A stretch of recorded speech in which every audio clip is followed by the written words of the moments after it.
ಕೊಡಗು ಧ್ವನಿ digital media, ಇದು ಕೊಡಗಿನ number 1 YouTube channel. V G Ramji ಅಂತ ಹೇಳಿ, ನಾನು ಒಬ್ಬ ಗ್ರಾಮ ಪಂಚಾಯಿತಿ ಅಧ್ಯಕ್ಷನಾಗಿ ಕೆಲವು ಜನರು ಏನು ಮಾಡ್ತಾರೆ, ರಾಜಕೀಯ ದೃಷ್ಟಿಕೋನ ಇಟ್ಕೊಂಡು ಪ್ರತಿಭಟನೆಗೆ ಹೋಗ್ತಾರೆ. ಇವತ್ತಿನ ದಿನ ಏನು ಅಂತಂದರೆ, ಕೇಂದ್ರ ಸರ್ಕಾರದ ಕೆಳಗೆ ಏನು ಉದ್ಯೋಗ ಖಾತ್ರಿ ಹೆಸರು ಮುಂಚೆ MGNREG ಅಂತ ಹೇಳಿ ಇತ್ತು, ಅದನ್ನು ಹೆಸರು ಬದಲಾವಣೆಯಾಗಿ VBG ರಾಮ್ಜಿ ಅಂದರೆ Viksit Bharat guaranteed Rozgar Ajeevika mission Gramin, short form ಆಗಿ VBG ರಾಮ್ಜಿ ಅಂತ ಹೇಳಿ ಹೆಸರು ಹೊಸದಾಗಿ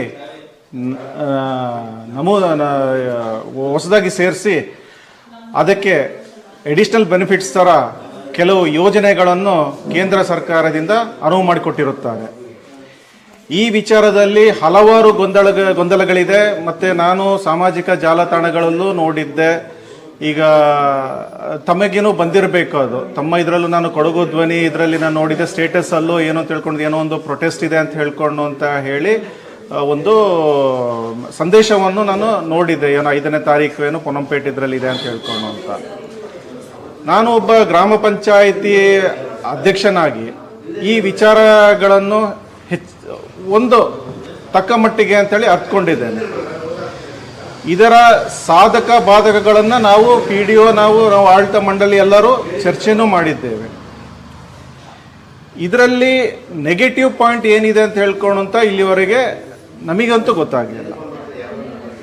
ಈಗ ಕೆಲವು ಜನರು ಏನು ಮಾಡ್ತಾರೆ, ರಾಜಕೀಯ ದೃಷ್ಟಿಕೋನ ಇಟ್ಕೊಂಡು ಪ್ರತಿಭಟನೆಗೆ ಹೋಗ್ತಾರೆ. ಅದು ರಾಜಕೀಯ ಆಯಿತು. ಆದರೆ ನಾವು ಯಾರು ಜವಾಬ್ದಾರಿ ಇರ್ತೀವಿ, ನಾವುಗಳದು ಜನರಿಗೆ ಏನು ಅಂತ ಹೇಳ್ಕೊಂಡಂತ ಈ ಯೋಜನೆಗಳಿಂದ ಏನು ಜನರಿಗೆ ಪ್ರಯೋಜನ ಇದೆ ಅಂತ ಹೇಳ್ಕೊಟ್ಟಲ್ಲಿ ಎಲ್ಲರಿಗೂ ಪ್ರಯೋಜನವಾಗುತ್ತದೆ ಅಂತೇಳಿ ನನ್ನ ಅನಿಸಿಕೆ.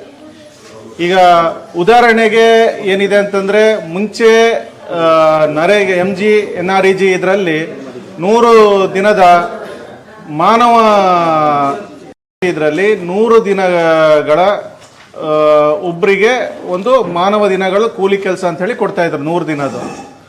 ಈಗ ಅದನ್ನು 125 ದಿನಕ್ಕೆ ಏರಿಕೆ ಮಾಡಿದ್ದಾರೆ. ಇದರಲ್ಲಿ ನಾವು ಈಗ ಕನಿಷ್ಠ ವೇತನ ಅಂತ ಹೇಳಿ ನಾವು ಏನು ತಗೊಳ್ತೇವೆ 370 ರೂಪಾಯಿ, ಅದನ್ನೇ ನಾವು ಕ್ಯಾಲ್ಕುಲೇಟ್ ಮಾಡಿಕೊಂಡ್ರೆ ವರ್ಷಕ್ಕೆ ಒಬ್ಬರಿಗೆ ಮುಂಚೆ 37,000 ಸಿಗ್ತಾ ಇತ್ತು, ಇವತ್ತಿನ ದಿನ 46,250 ರೂಪಾಯಿ ಬರ್ತಾ ಇದೆ. ಅದರಲ್ಲಿ ಎಡಿಷನಲ್ ಆಗಿ 9,250 ರೂಪಾಯಿ ಅಧಿಕವಾಗಿ ಯಾರು ಜಾಬ್ ಕಾರ್ಡ್ ಹೋಲ್ಡರ್ ಇದೆ ಅವರಿಗೆ ಸಿಗ್ತಾ ಇದೆ. ಅದು ಇನ್ನೊಂದು ಏನು ಅಂತಂದರೆ, ನಾವು ಸೋಷಿಯಲ್ ಆಡಿಟ್ ಅಂತ ಏನು ಹೇಳ್ತೇವೆ, ಮುಂಚೆ ಏನಾಗ್ತಾ ಇತ್ತು, ವರ್ಷಕ್ಕೆ ಒಂದ್ಸತಿ ಆಗ್ತಾ ಇತ್ತು. ಈ ವರ್ಷಕ್ಕೆ ಒಂದ್ಸತಿ ಆಗುವಂಥ ಸಂದರ್ಭಗಳಲ್ಲಿ ಏನಾಗ್ತಾ ಇತ್ತು ಅಂದರೆ, ಆಡಿಟ್ ಅಷ್ಟು ಏನು 100% ಅಕ್ಯುರೇಸಿಲಿ ಆಗ್ತಾ ಇರಲಿಲ್ಲ. ಯಾವಾಗೋ ಮಾಡಿದ ಕೆಲಸನ, ಎಕ್ಸಾಂಪಲ್ ನೀವು ಹೂಳೆತ್ತೋ ಕೆಲಸಗಳನ್ನ ತಗೊಳ್ಳಿ, ಏನಾಗ್ತದೆ, ಒಂದು ವರ್ಷ ಬಂದು ನೋಡಾಗ ಅದು ಮಣ್ಣು ಕೆಳಗೆ ಬಿದ್ದಿರ್ತದೆ, ಗೊತ್ತಾಗಲ್ಲ ನಿಮಗೆ. ಅದಲ್ಲದೆ ತುಂಬ ಲೋಪದೋಷಗಳು ಆಗ್ತಾ ಇತ್ತು ಅದರಲ್ಲಿ. ಸೊ ಇದನ್ನು ತಡೆಗಟ್ಟುವ ನೀತಿಯಾಗಿ ಇದು ಮಾಡಬೇಕು ಅಂತ ಹೇಳ್ಕೊಂಡು ಅಂತ ವರ್ಷಕ್ಕೆ 2 ಸತಿ ಮಾಡ್ತಾರೆ, ಒನ್ಸ್ ಇನ್ 6 ಮಂತ್ಸ್ ಹೇಳ್ಕೊಂಡು ಅಂತ ಸೋಷಿಯಲ್ ಆಡಿಟ್ ಇದನ್ನು ಬಂದಿದ್ದಾರೆ. ಹಾಗೆಯೇ ಆರ್ಟಿಫಿಷಿಯಲ್ ಇಂಟೆಲಿಜೆನ್ಸ್ ಇದರಿಂದ ನಾವೇನು ಅಟೆಂಡೆನ್ಸ್ ತಗೊಳ್ತೀವಿ, ಕ್ಯಾಪ್ಚರ್ ಮಾಡ್ತೀವಿ, ಅದನ್ನು ಇದು ತಂತ್ರಜ್ಞಾನ ಮುಖಾಂತರ ಅದನ್ನ ಇದು ಮಾಡಬೇಕು ಅಂತ ಹೇಳ್ಕೊಂಡು ಅಂತ ಆರ್ಟಿಫಿಷಿಯಲ್ ಇಂಟೆಲಿಜೆನ್ಸ್ನ ಇಲ್ಲಿ ಬಂದಿದ್ದಾರೆ. ಇದೆಲ್ಲ ಪಾಸಿಟಿವ್ ಆಗಿರೋಂಥ ಡೆವಲಪ್ಮೆಂಟ್ ಇದು. ಮತ್ತು ಇನ್ನೊಂದು ಏನು ಅಂತಂದರೆ, ರೇಷಿಯೋ. ಮುಂಚೆ ಏನಾಗ್ತಾ ಇತ್ತು ಅಂತಂದರೆ 100% ಕೇಂದ್ರ ಸರ್ಕಾರದಿಂದ ಬರ್ತಾ ಇತ್ತು ಹಲವಾರು ಇದಕ್ಕೆ. ಆದರೆ ಮೆಟೀರಿಯಲ್ ಬಿಲ್ ಒಂದೊಂದು ಕಡೆ 75-25 ಇದರ ರೇಷಿಯೋದಲ್ಲಿ ಬರ್ತಾ ಇತ್ತು ಅಂತ ಹೇಳಿ ಇದೆ. ಈಗ ಏನು ಮಾಡಿದರೆ ಎಲ್ಲವನ್ನು 60-40 ರೇಷಿಯೋಗೆ ಹಾಕಿದ್ದಾರೆ. 60% ಕೇಂದ್ರ ಸರ್ಕಾರದ್ದು, 40% ರಾಜ್ಯ ಸರ್ಕಾರದ್ದು ಅಂತ. ಇದು ಮಾಡಿರೋ ಕಾರಣ ಏನು ಅಂತಂದರೆ, ರಾಜ್ಯ ಸರ್ಕಾರಕ್ಕೂ ಹೊಣೆಗಾರಿಕೆ ಇರಬೇಕು, ಹೆಚ್ಚಿನ ಜವಾಬ್ದಾರಿ ಬರ್ತದೆ ಅದರಿಂದಾಗಿ ಈ ರೇಷಿಯೋವನ್ನು ತಗೊಬಂದಿದ್ದಾರೆ. ಮುಂಚೆ ನಾವು ಓವರಾಲ್ ಪಿಕ್ಚರ್ ನೋಡಬೇಕಾದ್ರೆ ಇದರಲ್ಲಿ ಏನು ಕೆಲವು ಗೊಂದಲಗಳು ಏನು ಹೇಳ್ತಾ ಇದ್ದಾರೆ, 60% ಮಾಡಿಬಿಟ್ಟು ಕೇಂದ್ರ ಸರ್ಕಾರದಿಂದ ಬರುವ ಅನುದಾನವನ್ನು ಕಡಿಮೆ ಮಾಡಿದ್ದಾರೆ ಅಂತ ಹೇಳ್ಕೊಂಡು ಅಂತ. ಇದು ತಪ್ಪು ಸಂದೇಶ. ಮುಂಚೆ 90,000 ಕೋಟಿ ಯಾವುದು ಈ ಉದ್ಯೋಗ ಖಾತ್ರಿ ಇದಕ್ಕೆ ಮೀಸಲಿಡಲಿಟ್ಟಿತ್ತು ಕೇಂದ್ರ ಸರ್ಕಾರದಿಂದ, ಈಗ 1,10,000 ಗಂಟೆ ಏರಿಕೆ ಮಾಡಿದ್ದಾರೆ. ಯಾವುದು ಕೇಂದ್ರ ಸರ್ಕಾರದ ಮಾತ್ರ. ಒಟ್ಟು ನಾವು ಅದನ್ನ ರಾಜ್ಯ ಸರ್ಕಾರ ಹಾಗೂ ಕೇಂದ್ರ ಸರ್ಕಾರವನ್ನು ಈ 60-40 ರೇಷಿಯೋ ತಗೊಂಡ್ರೆ ಇದು 1.5 ಲಕ್ಷ ಕೋಟಿಗೆ ಹೋಗ್ತಾರೆ. ಇದು ಪಾಸಿಟಿವ್ ಡೆವಲಪ್ಮೆಂಟ್. ಯಾರು ಜಾಬ್ ಕಾರ್ಡ್ ಹೋಲ್ಡರ್ಸ್ ಇದ್ದಾರೆ, ಯಾರು ಬೆನಿಫಿಷರಿ ಇದ್ದಾರೆ, ಇವರಿಗೆ ಇದರಿಂದ ಹೆಚ್ಚು ಪ್ರಯೋಜನಗಳನ್ನು ಪಡ್ಕೊಳ್ಬಹುದು. ಅದೇ ರೀತಿ ಮುಂಚೆ ಏನಾಗ್ತಾ ಇತ್ತು ಅಂತಂದ್ರೆ ಹಲವು ನಿರ್ಬಂಧನೆಗಳಿತ್ತು, ತಡೆಗೋಡೆಗಳು ಕಟ್ಟೋದು ಉದ್ಯೋಗ ಖಾತ್ರಿಯಲ್ಲಿ ಸ್ಟಾರ್ಟಿಂಗ್ ಅಲ್ಲಿ ಇತ್ತು. ಅಲ್ಲಿಂದ ಅದನ್ನ ನಿಲ್ಲಿಸಿದ್ರು. ಕಾಲ್ ಸೇತುವೆಗಳಾಗಿರ್ಬೋದು, ಬೇರೆ ಇನ್ನೊಂದು ಕಟ್ಟಡ ಕಾಮಗಾರಿಗಳಾಗಿರ್ಬೋದು, ಇದನ್ನೆಲ್ಲ ಏನು ಮಾಡಿದ್ರು ಅಂತ ಹೇಳಿದ್ರೆ ಯಾವುದು MGNREGಯಲ್ಲಿ ಅದಕ್ಕೆ ಕಡಿವಾಣ ಹಾಕೊಂಡು ಬರಲಾಯಿತು. ಈಗ ಇದರಲ್ಲೇ ಏನು ಅಂತ ಹೇಳ್ಕೊಂಡು ಅಂತ ಗ್ರಾಮೀಣ ಭಾಗದಲ್ಲಿ ನಿಮಗೆ ಯಾವುದು ಈ ನಮ್ಮ VBG ರಾಮ್ಜಿ ಮುಖಾಂತರ ಹೊಸ ಯೋಜನೆಯ ಮುಖಾಂತರ ಕಟ್ಟಡಗಳ ಕೆಲಸಗಳನ್ನು ತಗೊಳ್ಬಹುದು.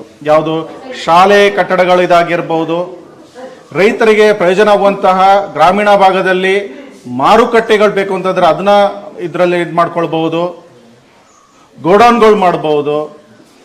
ಸೊ ಇದೆಲ್ಲ ಏನು ಅಂತಂದ್ರೆ ಗ್ರಾಮೀಣ ಪ್ರದೇಶದಲ್ಲಿ ಯಾರು ಕೃಷಿಕರಿದ್ದಾರೆ ಇವರಿಗೆಲ್ಲ ಪ್ರಯೋಜನವಾಗುವಂಥದ್ದು ಇದು. ಇದರಲ್ಲಿ ನೆಗೆಟಿವ್ ಅಂತ ಹೇಳ್ಕೊಂಡಿರೋದು ನಮಗೆ ಇಲ್ಲಿ ಗಂಟ ಯಾವುದೂ ನೋಡಿಲ್ಲ.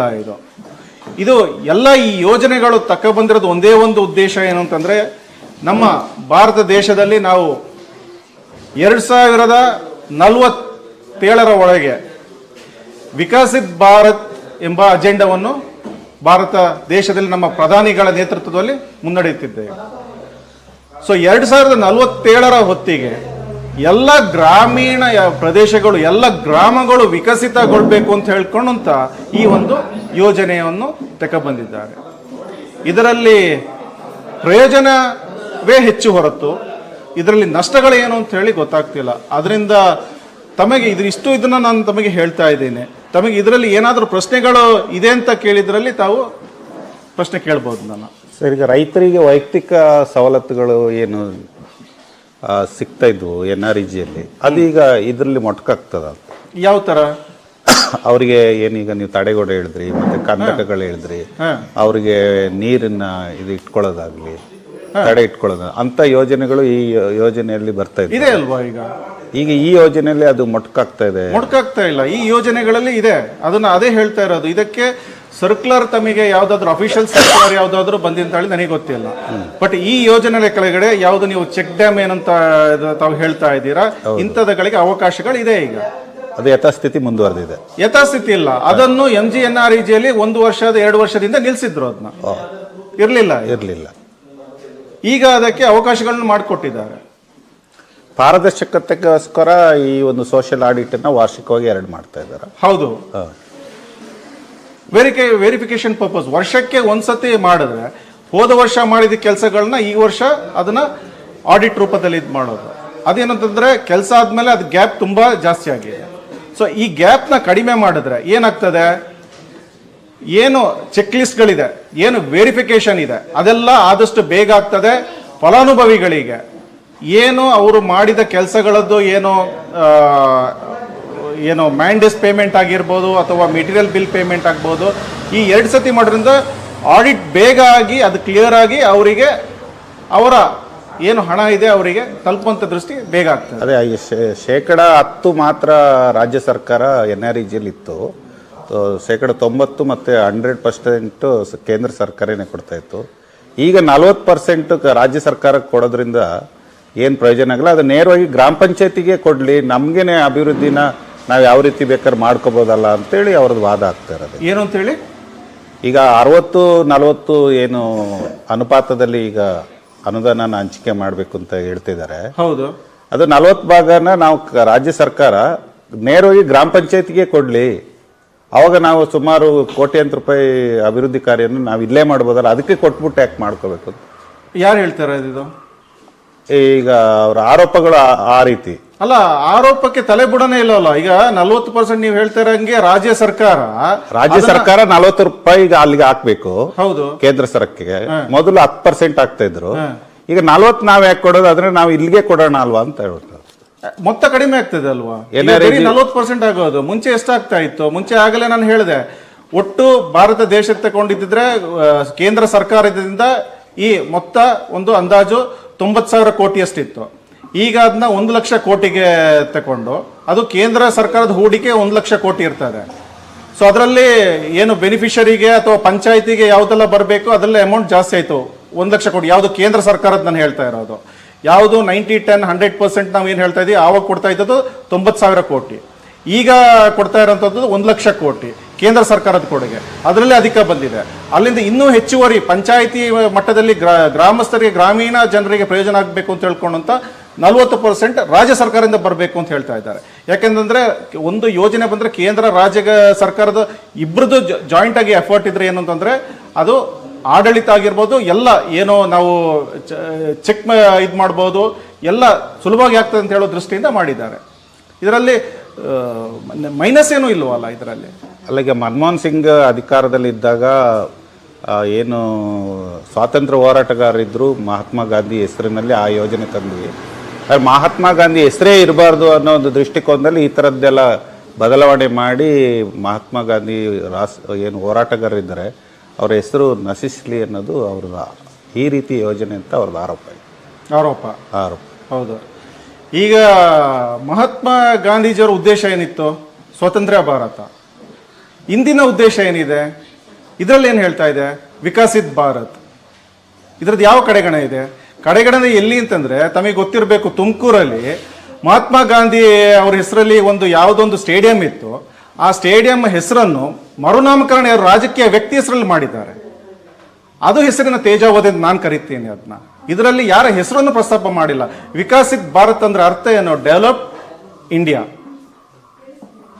ಇದರಲ್ಲಿ ಕಡೆಗಣನೆ ಯಾವುದಿಲ್ಲ. ಏನು ಗಾಂಧೀಜಿಯವರು ಏನು ಅವರ ಭಾರತ ಹೇಗಿರಬೇಕು ಅಂತ ಅವರ ಪರಿಕಲ್ಪನೆ ಇತ್ತು, ಅದನ್ನು ವಿಕಸಿತಗೊಳಿಸ್ತಾ ಇದ್ದಾರೆ ಹೊರತು ಬೇರೆ ಏನು ಮಾಡ್ತಾ ಇಲ್ಲ. ಅಲ್ಲಿ ಹೆಸರು ತೆಗೆದಿರೋದು ಯಾವುದು ಅಂತಂದ್ರೆ ಅದು ಅವರ ಹೆಸರನ್ನು ತೇಜೋವಧೆ ಮಾಡಿದಂಥದ್ದು. ಒಂದು ಇಟ್ಟ ಹೆಸರನ್ನು, ಒಂದು ಸ್ಟೇಡಿಯಂ ಅಲ್ಲಿ ಇಟ್ಟ ಹೆಸರು ತೆಗೆದಿದ್ರಲ್ಲ, ಅದನ್ನ ತೇಜೋವಧೆ ಅಂತೇಳಿ ನಾವು ಕರಿಬಹುದು. ಒಟ್ಟಾಗಿ ಇದು ಒಂದು ಕಲ್ಪಿತವಾಗಿ ರಾಜಕೀಯವಾಗಿ ಇದನ್ನ ತಗೊಂಡು ಹೋಗ್ತಾ ಇದ್ದಾರೆ ಅಂತ ಅನಿಸ್ತದೆ ನಿಮ್ಗೆ ಈ ಹೋರಾಟಗಳೆಲ್ಲ ಎಲ್ಲ ಭಾಗದಲ್ಲಿ? ರಾಜ್ಯ ಸರ್ಕಾರದ ನಡೆಗಳನ್ನ ಈಗ ನಾವು ಅದನ್ನ ನೋಡಿದ್ರೆ ಇದು ಏನಂತಾರೆ ರಾಜಕೀಯ ಪ್ರೇರಿತ ಅಂತ ಹೇಳ್ಬೋದು. ಅದೇ ಹೇಳ್ತಾ ಇರೋದು. ನಾನು ಓಪನ್ ಆಗಿ ನಾನು ಪ್ರಿಪೇರ್ ಆಗಿಲ್ಲ ಇದಕ್ಕೆ. ನಾನು ಏನು ಈ ಯೋಜನೆಯ ಏನು ಜನರಿಗೆ ಪ್ರಯೋಜನ ಆಗಿದೆ ಅದನ್ನ ತಿಳ್ಕೊಂಡಿದ್ದೇನೆ ನೋಡ್ಕೊಂಡು. ಸೊ ಅದ್ರ ಬಗ್ಗೆ ನಾನು ಓಪನ್ ಆಗಿ ತಮ್ಮೊಟ್ಟಿಗೆ ಹಂಚ್ಕೊಳ್ತಾ ಇದ್ದೀನಿ. ತಾವು ಯಾವ್ದು ಬೇಕಾದ್ರೂ ಕ್ವಶನ್ ಕೇಳಿ ಅದಕ್ಕೆ ನಾನು ಉತ್ತರ ಕೊಡುವಂತ ಇದರಲ್ಲಿ ಇದ್ದೇನೆ. ಇದನ್ನು ಬರೀ ರಾಜಕೀಯ ಪ್ರೇರಿತ ಮಾಡಿಕೊಂಡು ಜನರಲ್ಲಿ ಗೊಂದಲ ಕ್ರಿಯೇಟ್ ಮಾಡಿಕೊಂಡು ಏನು ಹೊಸ ಯೋಜನೆ ಬಂದಿದೆ VG ರಾಮ್ಜಿ, ಅದರಲ್ಲಿ ನಿಮಗೆ ಉದ್ಯೋಗ ಖಾತ್ರಿ ಇಲ್ಲ, ಅದರಲ್ಲಿ ಹಾಗೆ ಹೀಗೆ ಅಂತ ಹೇಳ್ಕೊಂಡು ಅಂತ ಒಂದು ನೆಗೆಟಿವ್ ಏನು ಥಾಟ್ಸ್ನ ಕಳಿಸ್ತಾ ಇದ್ದಾರಲ್ವ ಒಂದು ಸಾರ್ವಜನಿಕರಿಗೆ. ಇದಕ್ಕೆ ನಾವು ರಾಜಕೀಯ ಕರೆಯೋದು ಇನ್ನೇನು ಕರಿಬೇಕಾಗ್ತದೆ? ಅದರಲ್ಲಿ ಸತ್ಯಾಂಶ ಇಲ್ಲ ಅವರು ಹೇಳೋದ್ರಲ್ಲಿ ಅಂತ ಹೇಳಿ 100ಕ್ಕೆ 100 ಇಲ್ಲ. ತಮಗೆ ಅದರಲ್ಲಿ ಏನೋ ಡೌಟ್ ಇದೆ? ಅಲ್ಲ, ನಾವು ಇನ್ನೂ ಅಷ್ಟು ಒಂದು ಸ್ಟಡಿ ಮಾಡಿಲ್ಲ, ಯೋಜನೆ ಬಗ್ಗೆ ಮಾಡಿಲ್ಲ. ಇನ್ನು ಮುಂದೆ ಮಾಡ್ಕೋಬೇಕಾಗತ್ತೆ ಅಷ್ಟೇ. ಬಟ್ ಈಗ ಇದು ತುಂಬಾ ಚರ್ಚೆಯಲ್ಲೇ ಇದೆ ಅಲ್ವಾ? ಚರ್ಚೆಯಲ್ಲಿ ಇದೆ. ಆಲ್ರೆಡಿ ಪ್ರತಿಭಟನೆ ಅಂತ ಹೇಳ್ತಾ ಇದ್ದಾರೆ. ಅದಕ್ಕೆ ತಾವು ಕ್ಯಾಪ್ಚರ್ 5ನೇ ತಾರೀಕಿಗೆ ನೋಡ್ಬೇಕು ಯಾವ ರೀತಿ ಪ್ರತಿಭಟನೆ ಆದಿ. ಅವರು ಏನ್ ಹೇಳ್ತಿರೋದು, ಇದು ಸಾಂಕೇತಿಕವಾಗಿ ಮಾತ್ರ ನಾವು ಮಾಡ್ತೀವಿ, ಮತ್ತೆ ನಿರಂತರವಾಗಿ ಈ ಪ್ರತಿಭಟನೆ ರಾಜ್ಯ ವ್ಯಾಪ್ತಿಯಲ್ಲಿ ಕೂಡ ಮಾಡ್ತೀವಿ, ಇದು ನಮಗೆ ಸೂಕ್ತ ಇಲ್ಲ ಅನ್ನೋದು ಅವ್ರ ಒಂದು ಗಂಭೀರವಾದಂಥ ಒಂದು ಚಿಂತನೆ. ರಾಜಕೀಯವಾಗಿ ಹೋರಾಟ ಮಾಡೋದು ಅವ್ರದ್ದು ಇದು ಹೊಸದ? ಹೋದ ಸರ್ಕಾರ ಇರಬೇಕಂತ ಅವಧಿಯಲ್ಲಿ ಏನು 40% ಆರೋಪ ಹೊರಡಿಸಿದ್ರು. ಕರಪ್ಷನ್, ಅದು ಕಮಿಷನ್ ಇದನ್ನು ತಿಳ್ಕೊಂಡು 40% ಹೇಳಿ ಮಾಡಿದ್ರು. ಈಗ ಅಧಿಕಾರಕ್ಕೆ ಬಂದು 3 ವರ್ಷ ಆಗ್ತಾ ಬಂತಲ್ವ, ಆಗ್ಲಿಕ್ಕೆ ಬಂತಲ್ವಾ, ಪ್ರೂವ್ ಮಾಡಿದ್ರ? ಏನಾಯ್ತು? ರಾಜಕೀಯ ನಾಟಕವಲ್ವ ಅದು? ಇದು ಅದರ ಇನ್ನು ಮತ್ತೊಂದು ಭಾಗ ಅಷ್ಟೇ, ಮುಂದುವರಿದ ಭಾಗ ಅಂತೇಳಿ ನಾವು ಕರಿಬಹುದು. ಈಗ ಅನೇಕ ಇದಿರ್ತದೆ. ಫಾರ್ ಎಕ್ಸಾಂಪಲ್ ಏನು ಇದಕ್ಕೆ ವೋಟ್ ಚೋರಿ ಅಂತ ಹೇಳ್ಕೊಂಡು ಸೈನ್ ಹಾಕೊಂಡು ಹೋದ್ರೆ ಎಲ್ಲಿಗೆ ಬಂತು ಅದು? ಆ ವಿಚಾರ ಬಿಟ್ಟಾಯ್ತಲ್ವ ಅದು? ಸೊ ಇದೇನಂತಂದ್ರೆ ಅನಗತ್ಯವಾಗಿ ರಾಜಕೀಯ ಪಿತೂರಿ ನಡೆಸ್ಕೊಂಡು ಜನರಲ್ಲಿ ಗೊಂದಲ ಮೂಡಿಸುವಂಥದ್ದು ವಿಚಾರ ಹೊರತು ಇದರಲ್ಲಿ ಜನರಿಗೆ ಪ್ರಯೋಜನ ಆಗುವಂಥ ವಿಚಾರ ಅವರ ಹೋರಾಟದಲ್ಲಿ ಯಾವುದೂ ಇಲ್ಲ ಅಂತೇಳಿ ನಾನು ಹೇಳ್ತೇನೆ. ಪ್ರತಿಭಟನೆ ಆದಮೇಲೆ ಮತ್ತೆ ಒಂದು ಸೇರಿ ಭೇಟಿ ಮಾಡಿ. ಅಲ್ಲಿ ಯಾಕೆಂತಂದ್ರೆ ಇದನ್ನ ಎಸ್ಪೆಷಲಿ ಏನು ಅಂತಂದ್ರೆ ಎಲ್ಲಿ ಯಾರು ಗ್ರಾಮ ಮಟ್ಟದಲ್ಲಿ ಅಂತಂದ್ರೆ ಏನು ಪಾಸಿಟಿವ್ ಡೆವಲಪ್ಮೆಂಟ್ ಇದೆ, ನಾವು ಏನಿದೆ ಅದನ್ನ ನಾವು ತಲುಪಿಸ್ಬೇಕಾಗ್ತದೆ. ಈಗ ನಾವು ಒಂದು ಪಂಚಾಯತಿ ನಮ್ಮ ಆಡಳಿತ ಮಂಡಳಿಗೆ ಹೇಗೆ ಜವಾಬ್ದಾರಿ ಇರ್ತದೆ, ಅದಕ್ಕಿಂತ ಹೆಚ್ಚಿನ ಜವಾಬ್ದಾರಿ ಮಾಧ್ಯಮ ಮಿತ್ರರಿಗೆ ಇರ್ತಾರೆ. ಹೌದು, ನಾವು ಈಗ ಬೇರೆಯವರು ರಾಜಕೀಯ ಪ್ರೇರಿತವಾಗಿ ಒಬ್ರು ಒಂದು ಹೇಳ್ತಾರೆ, ಇನ್ನೊಬ್ರು ಮತ್ತೊಂದು ಹೇಳ್ತಾರೆ. ಅದು ಒಂದೇ ವ್ಯೂ ಅಲ್ಲಿ ಹೋಗ್ಬಿಟ್ರೆ ಏನಾಗ್ತದೆ, ಅದು ಬರೀ ಒಂದು ನೆಗೆಟಿವ್ ವ್ಯೂ ತಗೊಂಡು ಹೋಗ್ತದೆ ಹೊರತು ಏನು ಅದರಲ್ಲಿ ಸತ್ಯಾಂಶ ನಿಜಾಂಶ ಏನಿದೆ ಅದು ಜನರಿಗೆ ತಲುಪ್ತಾ ಇಲ್ಲ. ಅದನ್ನು ತಾವು ಏನು ಅಂತಂದ್ರೆ ಜನರಿಗೆ ಮನದಟ್ಟಾಗುವಂಗೆ ಮಾಡ್ಕೊಡ್ಬೇಕು ಅಂತ ಹೇಳಿ ಕೇಳ್ಕೊಳ್ತೀವಿ. Okay, fine. 5ನೇ ತಾರೀಕು ಆದಂಗೆ ಒಂದು ಡಿಬೇಟೇ ಮಾಡೋಣ ಇದಕ್ಕೋಸ್ಕರ. ಓಕೆ.